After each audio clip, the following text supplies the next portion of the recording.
Pernah kepikiran nggak sih, kenapa kita tuh kayak terpesona banget sama sosok kolektor yang obsesif? Tahu kan, karakter yang kadang-kadang kesannya berbahaya.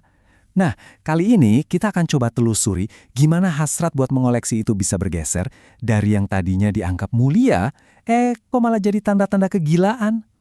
Para penyair selalu berpihak pada iblis. Kutipan ini tuh pas banget buat nangkep esensi perjalanan kita. Kita bakal menyelami sisi yang lebih gelap dari hasrat manusia. Sebuah wilayah yang, seringkali dihuni oleh para kolektor. Coba deh, bayangin adegan pembuka film legendaris Psycho karya Alfred Hitchcock. Ini dia momen yang melahirkan arketipe modern kolektor yang menyeramkan, Norman Bates.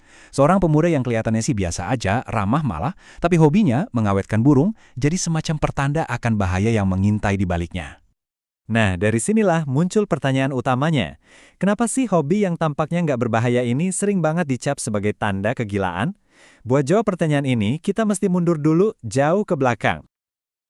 Oke, kita mulai perjalanan kita dengan satu pertanyaan. Apa iya kegilaan ini selalu dipandang negatif? Pernah gak sih ada masa di mana obsesi semacam ini justru dianggap sebagai sesuatu yang mulia? Yuk, kita mulai dari zaman dulu banget, di mana citra seorang kolektor itu pecah jadi dua. Dua sosok yang benar-benar bertolak belakang, sang pendosa dan sang penyelamat.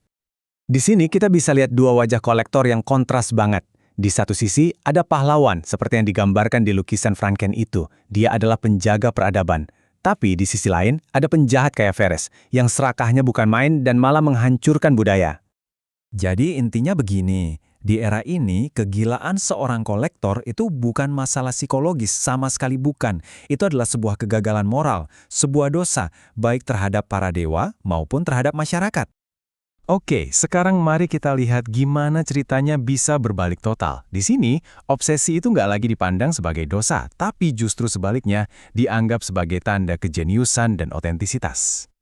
Jauh sebelum orang-orang barat mikir kalau obsesi itu keren, budaya pramodern di Asia ternyata udah punya konsepnya. Namanya Pew.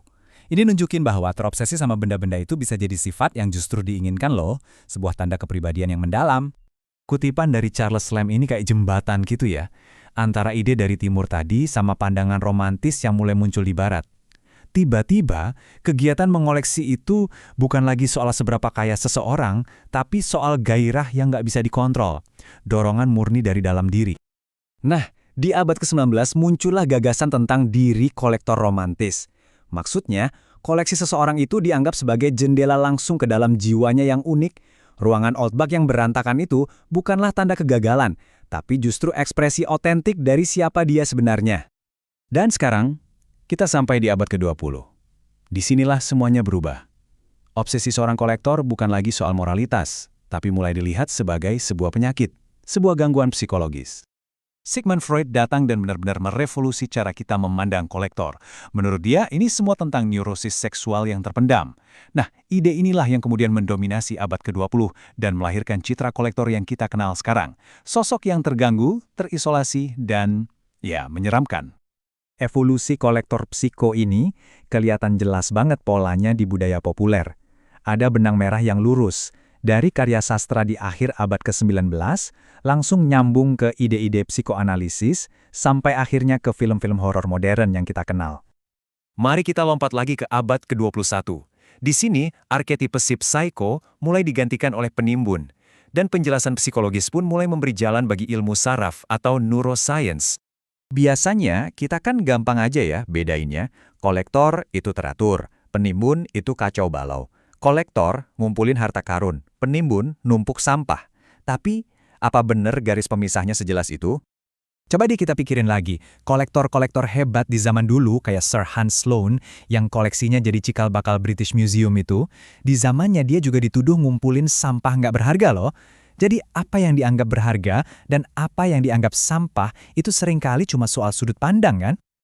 Nah, ini dia pandangan modern dari sisi sains. Penyebabnya bukan lagi trauma masa lalu atau neurosis, tapi murni fungsi otak. Jadi kegilaan itu sekarang akarnya ada di biologi.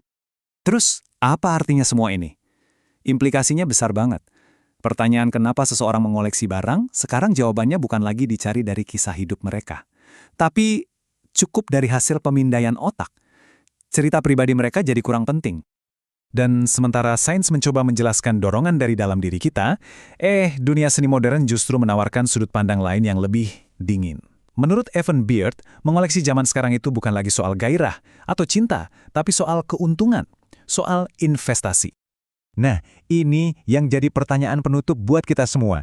Kalau sekarang mengoleksi itu cuma soal untung rugi, cuma sebuah transaksi, apa artinya kita sudah kehilangan ceritanya?